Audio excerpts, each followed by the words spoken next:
સાયણ અને સિવાસ ગ્રામ પંચાયત કચેરીમાં ભરત નાથુભાઈ ચૌધરી વર્ગ 3ના સરકારી કર્મી તરીકે તલાટી કમ-મંત્રીની ફરજ બજાવે છે. બબ્બે ઘોડે સવારી કરતા તલાટી ભરત ચૌધરી મોટાભાગના દિવસ સાયવામાં અને કોઈક દિવસ સિવાણ ગ્રામ પંચાયત કચેરીમાં ફરજ બજાવતા હતા. પોલીસ સૂત્રો અને સુરત જિલ્લાની લાંચ રૂશ્વત કચેરીની માહિતી મુજબ ઓલપાડ તાલુકાના સિવાણ ગામના એક સ્થાનિક જાગૃત નાગરિકે સિવાણ ગ્રામ પંચાયત હદમાં તેમના 2 પ્લોટ ઉપર મકાન બાંધકામ કર્યું હતું.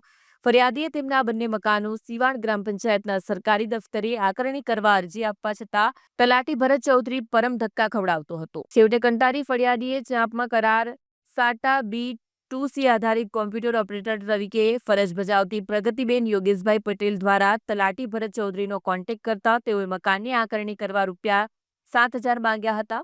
ફરિયાદી લાંચની રકમ આપવા ઈચ્છતો ન હોવાથી તેણે બંને સાથેની લાંચની રકમ બાબતની વાતચીત મોબાઈલ ફોનમાં રેકોર્ડિંગ કરી લીધી હતી અને તેમણે સુરત જિલ્લા એસીબી કચેરીના મદદનીશ નિયામક RR ચૌધરીનો સંપર્ક કર્યો હતો, જેથી સુરત એસીબી કચેરીએ છટકું ગોઠવ્યું હતું.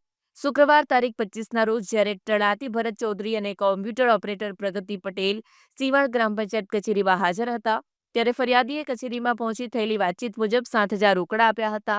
ત્યારે એસીબીની ટીમે લાંચની રકમ સ્વીકારતા બંને આરોપીને ઝડપી લીધા હતા. આ બંને કર્મીઓ વિરુદ્ધ પોલીસ મથકમાં લાંચ લેવા મામલે ફરિયાદ કરાતા પોલીસે ગુનો નોંધી વધુ તપાસ હાથ ધરી છે. ટ્રેપિંગ અધિકારી તરીકે PI SD પોબી તથા સ્ટાફે ફરજ બજાવી હતી.